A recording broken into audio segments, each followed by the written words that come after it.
from SciPost study, woke attitudes linked to anxiety, depression, and lack of happiness. Now, this, I believe, has gone hugely viral.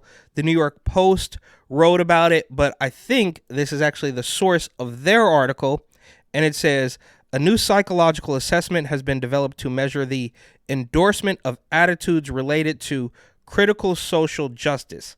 Findings from its application in a Finnish study reveal that stronger alignment with these so-called woke beliefs correlates with heightened instances of anxiety and depression, as detailed in a publication in the Scandinavian Journal of Psychology. Of course, right? So they love the chaos, and they can administer these purity tests that they know nobody will ever pass, and people are going to be walking on eggshells probably for the rest of their life. The rise of critical social justice, which focuses on identifying and addressing systemic inequalities across various identity groups, has prompted discussions on its influence in academia, politics, and everyday life. Yeah, but you can't talk about systemic, right? Like, you can't mention the word systemic and also go to bat for Bo Jiden. Now, I'm not saying these people are going to bat for Bo Jiden, but the woke mobs in the United States, I guess, largely back Bo Jiden, except they got so woke that they can't do that anymore because of Gaza and climate change. Climate change, the climate catastrophe. This particular orientation towards social justice, often associated with concepts like intersectionality, anti-racism, and colloquially wokeness, has been both lauded for its recognition of systemic barriers faced by marginalized groups and critiqued for its approach to identity and free speech. Yet, despite the debate surrounding critical social justice, there has been a noticeable gap in empirical data regarding the extent and impact of it. Recognizing this, the author of the new study aimed to create a reliable tool for assessing critical social justice and to explore its prevalence and effects. So I mentioned that the New York Post linked to this article, and of course, this article links to a Scandinavian study, which I'm not going to look at. And it doesn't really matter. You don't need a doctor or lawyer or a scientist to tell you that, of course, woke people are miserable. And I've been, to plenty of places in the States literally asking what woke actually means. And I'll let you in on a little secret. My definition of it is just a complete detachment from reality, right? So, some people there's a lot of different takes on it. I don't know if it's ever been properly defined, but very simply, it's a complete detachment from reality, in my opinion. And when you have that, of course, you're going to be anxious because the truths of the world around you are constantly going to be haunting you because you live in this fake world, this completely phony, reality built from confiscated guns and forced pharmaceuticals and discarded dicks and tits, right? So quite obviously they're going to be, and this is another thing, right, with the WPATH leak, and they said in a private group chat that trans surgeries weren't good, and it's like, yeah, well, obviously, why do they always pretend that you have to be some sort of intellectual to understand any of this, and then a year or two later they agree with the things that you were wrong about because you weren't a doctor, right? Like, obviously the mask, most notably social distancing. You couldn't go on YouTube, you couldn't go anywhere, you couldn't go on Twitter, Instagram, nothing that had the little flags there. Oh, no, don't talk about that without us weighing in on it. But as we know, the difference between a conspiracy and the truth is about 6 months. Moving on. Wait, did I skip some? No. Okay, I had been paying attention to a development in American universities where a new discourse on social justice became prevalent in the 2010s. And I've said that several times over. I think it basically got ramped up, turned up to 11 with the advent of Twitter. Study author Oskari Lathan, a senior researcher at the Invest Research Flagship Center at the University of Turku in author of the book on whatever, it becomes another book ad. While critical social justice or intersectional or woke discourse draws mainly from dynamics within American society, it has now surfaced in other Western countries as well. Yeah, and I think actually Canada might be the front train car on this, train of insanity, right? Like they might be leading the charge. Prime Minister blackface and arresting people for hate speech. It's pretty crazy. And then you got the UK, which is probably neck and neck with the US. And then you got some countries in Africa where Matt Walsh went and says, "Oh, what about transgenders?" And they're like, and then they start laughing. What if a man decides that his gender identity is woman? A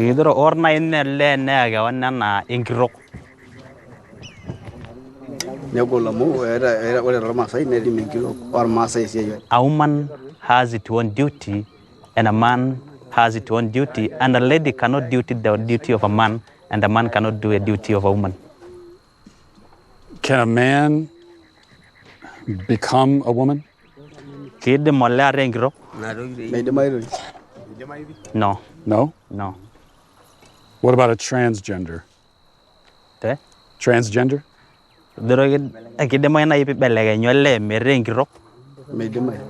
No. No? It look like if you want to become a lady but you're a man, you have something wrong in your mind. Something wrong in your family, something wrong in you. What about if someone was non-binary? Come again? Non-binary? Do you know, like someone is you're not a woman, you're not a man. Yeah, someone is neither. There's something else. Is that?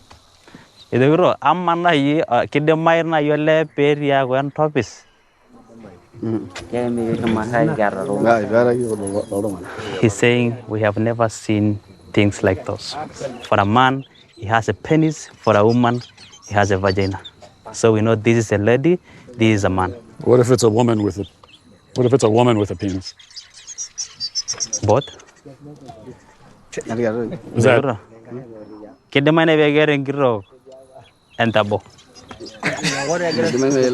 People are laughing. Is that a dumb question? Because it's a complete joke. It's laughable. That's how we really need to start treating these people. Just laugh at it. Obviously, you could make the rational argument, but you can't make a rational argument to an unrational person. So you just have to laugh them out the room. The arrival of a critical social justice, often called a woke discourse, sparked much debate in Finnish media in the last couple of years. Wait, did I pass that already? This debate was largely data-free, and it could thus be considered a worthwhile question to study how prevalent these attitudes are. No reliable and valid instrument existed prior to the study to assess the extent and prevalence of these attitudes in different populations, so I set out to develop one. The initial phase of the research was dedicated to creating a pilot scale for assessing critical social justice attitudes. This process began with a thorough review of the literature on intersectional feminism, critical race theory, queer theory, and other relevant academic disciplines that inform critical social justice. Based on these theoretical frameworks, this guy drafted candidate items for the scale related to beliefs about systemic oppression. The pilot scale was then tested with a sample of 851 participants, comprising university staff and students primarily from the University of Turku, along with a smaller number of participants from other Finnish universities and the general public. Following the pilot study, Lathan, whatever this super smart science guy, conducted a second study focusing on refining the scale based on the initial findings and validating it with a larger, more representative sample. This phase involved drafting additional items to better capture the ideas that embody critical social justice. I don't even know why they're doing this. pretend like you need a science talker, news lawyer, doctor guy to tell you that, yes, of course, being weirdo and woke is miserable, right? Like, we all got problems, but when you're looking for the boogeyman, the racism, feminism, sexism boogeyman around every corner, of course, right? Like I said, the truth is closing in on you from every angle when you live in complete delusion. The refined scale was then administered to over 5,000 participants through a nationwide survey distributed by Helsingin Sanomat, Finland's largest newspaper. This approach aimed to reach a broad cross-section of the Finnish population, enhancing the generalizability of the findings. The final version of the critical social justice attitude scale demonstrated high reliability and a good model fit. This means that the scale was dependable across different samples and contexts and effectively captured the underlying construct of critical social justice attitudes. The scale also demonstrated good convergent and divergent validity, suggesting it is an effective tool for measuring critical social justice attitudes. Final scale consisted of 7 items. This is probably where it's going to get really good. If white people on average have a higher level of income than black people, it is because of racism. University reading lists should include fewer white or European authors. Microaggressions should be challenged. They just create things and then force you to obey them. Microaggressions, right? So you could say something that you didn't even mean to be racist or bigoted or phobic or whatever. You didn't mean for it to be that, but they took it as that, and now you have to obey. It's completely crazy. Trans women who compete with women in sports are not helping women's rights. Reverse scored. We don't need to talk more about the color of people's skin. A white person cannot understand how a black person feels equally well as another black person. Well, no, everybody's an individual and nobody knows exactly how another person feels. A member of a privileged group can adopt features or cultural elements of a less privileged group. Reverse scored.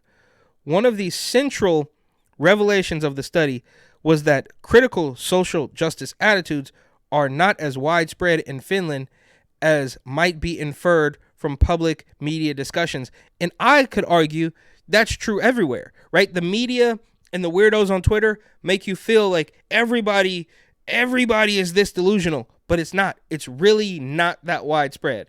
And that's why they got rid of the dislike button on YouTube.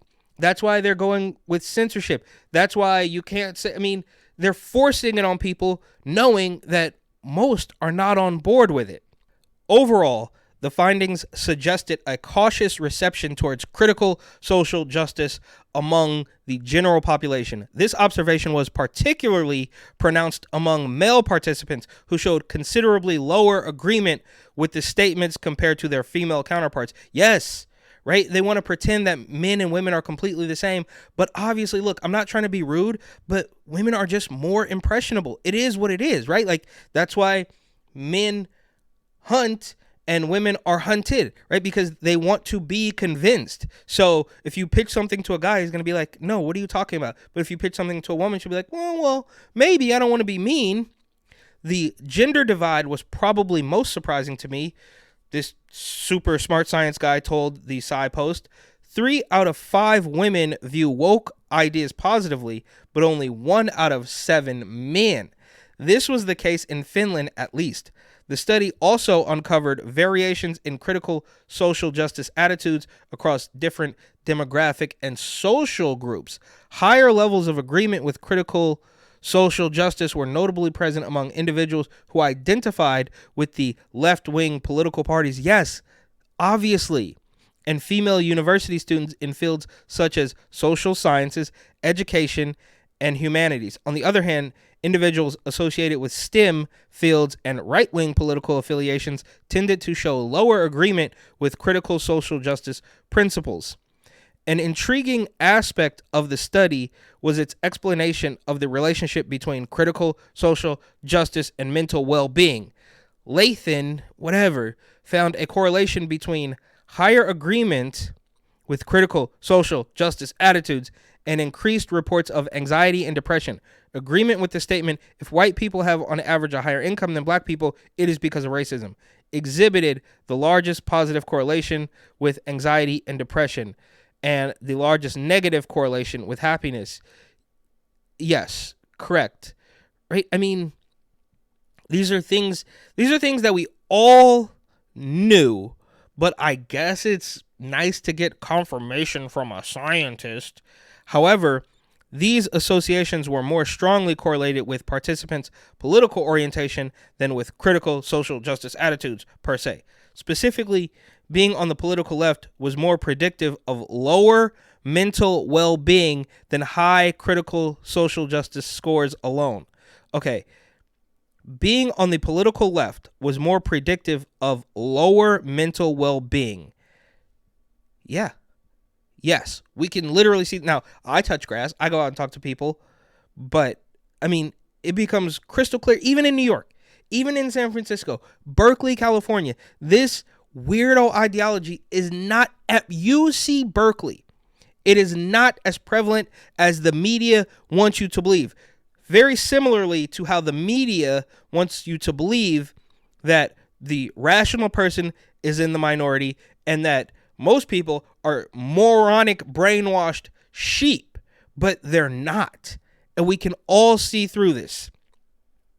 This suggests that the link between critical social justice attitudes, they said that like a million times in this article, and mental health is complex and may be mediated by broader political and ideological beliefs. The new research provides unique insight into critical social justice attitudes and their implications in contemporary society, but the study's focus on Finland necessitates caution when generalizing its findings to other contexts. The studies were quite robust with sample size above 5,000 and good psychometric properties, this guy said. However, the scale would need to be validated in North American samples in order to know how these attitudes manifest there. I encourage colleagues in the United States to study the prevalence of these attitudes in the country where they originate from. So, yeah, this is a study telling us everything that we already know, that the woke-tards tend to be stupider and aligned with the political left. Groundbreaking.